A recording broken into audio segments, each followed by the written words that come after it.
Is up, everyone, and welcome back. I'm Ben, your host with the most with That Damn Figure Show, and today we have a double creature feature for you.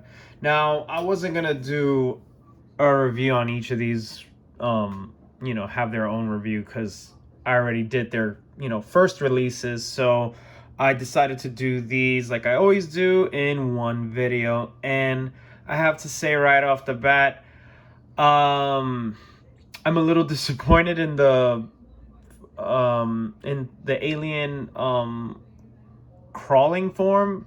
I could fix the issues. I'll get into that in a second, but I am very pleased with how this unmasked jungle hunter looks. He looks amazing. For the sake of time, I put the accessories on the ground next, underneath the predator.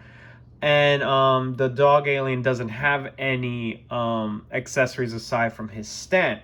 Now, uh, I just have to say, though I like how the Jungle Hunter Unmasked looks, it is not it's film accurate, the sculpt, but the colors are off. He was like the same color of his body essentially. He was like that palish brownish, cream color. But on his face he looks similar to how some of the serpent predators look in the comic book, which I don't mind, but he does look like he's a little drunk or something like that, like when you get pink face. But I still love how they made this predator look. He looks amazing. It looks fantastic. It is my favorite version of the predator from all of the other movies that came out in the franchise. Close second would have to be the Super Predators. They look amazing as well. So let's just get into it. I'm blabbing, so I'm going to get into the articulation for our Jungle Hunter here. So we'll just get into it. Here we go. I'm going to move you, dog, out of the way. So as you can see, he has pretty much is the same. If you watch that other video where I had the Jungle Hunter review up as well. This is version 2, by the way. It's exactly the same. But I had tried to make a point on these predators, well, Hiya Toys in general. I think any figure in general, where you could, when you go to a store and actually pick the figure out yourself, you could see if there's going to be any issues or anything like that. You get to pick it from there. And you could gauge, oh, okay, I could deal with that. I could deal with any QC issues they may have or anything. But with this, when you order from a store, Big Bad Toy Store or Big Boy Collectibles, Hobby League Japan, whatever you order, they're not going to have someone looking at it like that. So why do I bring this up?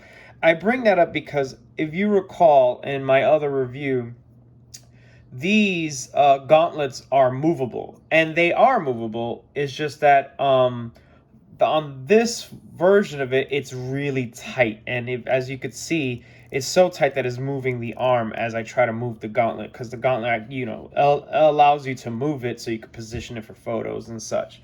Same thing with the opposite gauntlet, but it is so tight around around the forearm rather, that I cannot move it at all, which can make or break a figure quite literally, because you could break it trying to move it around. What you should do, and what I'm definitely going to do later on, is I'm going to heat this up and try to fandangle that around to move it around and such like that. And my last complaint as well still holds true. My only complaint about the volume 2 of the Jungle Hunter release is that his trophies around his neck and around his chest are really big. Like, if you watch that film, they're not that gigantic on his body. They're actually little, smaller. The spine is a little bit smaller. The spine is actually to the... Listen, I'm nitpicking, but that's how it is. I saw people on Facebook complaining on how bulky the prayer beads are, the trophies are, the skulls and the spine, and also complaining overall how bulky the Predator was himself. And I would say to those people, you should look at the film because he was a bulky Predator. Part two, the City Hunter, was a more lengthy, more athletic Predator. I feel like if they were to re-release that figure, I would probably use a Super Predators, buck to get that aesthetic across. But I do agree with the bulk on these Predators. So to each their own. A lot of people want these taller too, which I want it. 5 inches tall. 5 inches should be fine. It's already 4.5. So if you want to put it in scale with other figures, Hiya could just increase it, which I have a feeling they're probably going to do later on in the future. But enjoy what you have. Remember, it's about how you are going to position your figures. If you're into toy photography, or if you're in putting them on for your collections, they have these stands here. Put them on their stand and put whatever other figure without a stand, and then it looks just fine. But yeah, I'm blabbing too much. So his articulation is exactly the same as the other Prado. I actually need to put him on the... He pretty much stands on his own, which I really, really like that Hiya's been doing lately. They've been doing so much, doing so well. I'm excited for that Godzilla stuff as well. I'm excited for that. Now let's get a look at this Roach. Now look at this guy. Now, I have to say, out of all the alien xenomorphs that I have, the Alien 3 Dog Alien is definitely the creepiest, scariest one to me. It looks... I don't know. I actually would legitimately be scared of this if I went under the bed and saw this thing crawling at me. It looks creepy. It looks like a roach. It's the overall aesthetic of it is just creepy, and I love it. I think the xenomorph that's gonna beat out this one is gonna be the Newborn from Alien Resurrection. I think the Newborn is probably gonna just shit on all the other xenomorphs in terms of how creepy or ugly the figure could look. But for now, until that's released, this is definitely the winner. But what I was saying I was a little disappointed with is that my figure is warped in the box. Now, I'm 100% positive I could fix this by heating this up and just putting it back in position. But I didn't expect this to be that warped. Listen, I'd rather it be warped than break, like a lot of other people I've seen on social media, where I saw one guy after I posted my xenomorph from Alien vs. Predator, and I praised how lucky I was that those figures, right out of the box, I didn't have to warm them up or anything like that. On Facebook, a guy posted his photos of his two xenomorphs out the box, and they were both broken, which is a shame. So I understand how it could be a hit or miss. So aside from that, I could fix that just fine. His leg is also warped here a little bit too. I could fix that just fine with just heating it up, whether it be with a hair dryer or hot water, near boiling. But yeah, the articulation. Hiya Toys is doing such a good job. They came a long way with these figures, because this was before my time. I didn't even know these figures existed. But the first Colonial Marines game, Hiya Toys did aliens from that franchise. I only have Crusher. And if you go back to those figures, they look good, but if you go back, the QC issues were terrible. They're just terrible. From what I gathered, the elbow joints breaking, everything just snapping off and such like that. But it's just unbelievable how far they've come, and I'm looking forward to their Judge Dredd line, and I'm also looking forward to the Godzilla line, which I'm super, super excited for. So just like its predecessor, it comes with the bendy wire tail, which is probably one of the best features I love about the Xenomorphs Hiya Toys. And just like my other ones in the past, where I got, two of each, one of them has a broken bendy wire, and mine does have a broken bendy wire right here. Like it'll go right back into place because that wire is broken. But everywhere else, it's fine. So I don't mind that too much. He's going to be crawling most of the time anyway. And as for the crawling, he does crawl, but it does take a little bit of effort, especially since mine's is warped. He's not gonna get into that position as cleanly as the other ones would. And that's what this back leg is for, so he could get into crawling position. And that's why his head is like that. I don't see how it looks on camera. Yeah, that looks amazing. Oh man, I'm gonna say it again. I do think it's worth buying the crawling aliens. There's only two to my knowledge. There is this one, and then there's the Alien 2, crouching aliens. They look fantastic, and in my opinion, they look better when you're putting them to run or putting them in a cool little position that's near crouching and such like that, like what I showed you guys when I did that Rhino NECA review a few weeks ago. But this is also perfect, and this is how he's gonna be on my stand, and that looks fantastic as is. But listen, this is going on way too long, so I want to get into some size comparison real quick. We'll make this quick for him. Let's do, I guess we could do both of them in the same shot. Let's do both of them in the same shot. Why not? Why not? Let's see. Super excited for these guys. I really, really do like and enjoy these figures. Gonna get my Yautja together.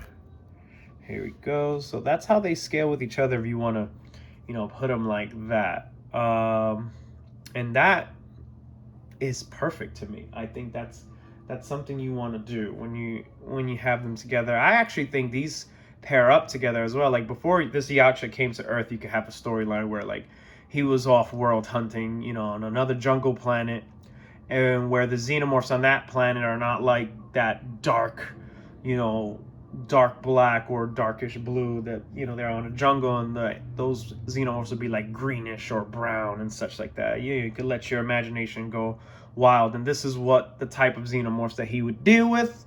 But enough of that. Let's get into the original. I guess we should put the OG next to the OG, and this is how they are scaling together. His hands do not permit. There you go.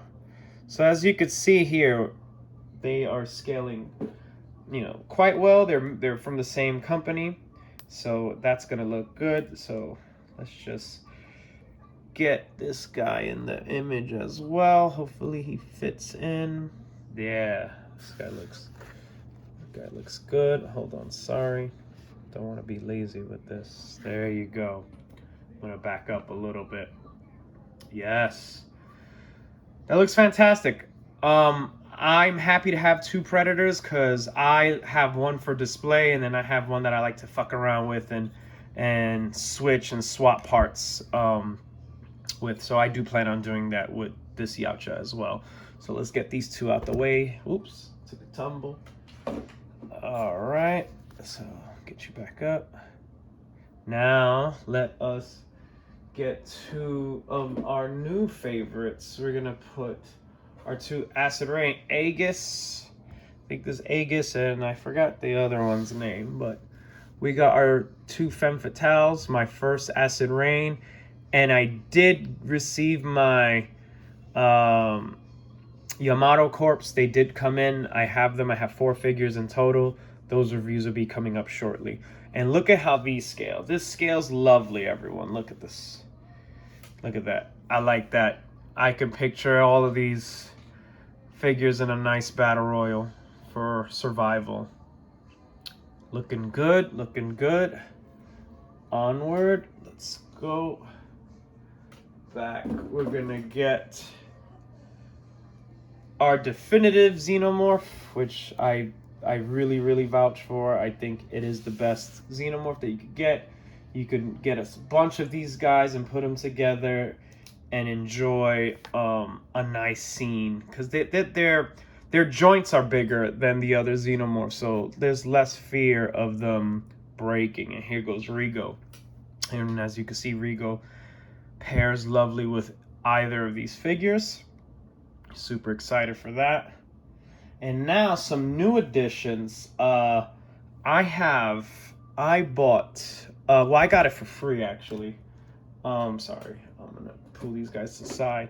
I got a few Star Wars figures, but one of them is actually going to get a review. I'm not going to show him now.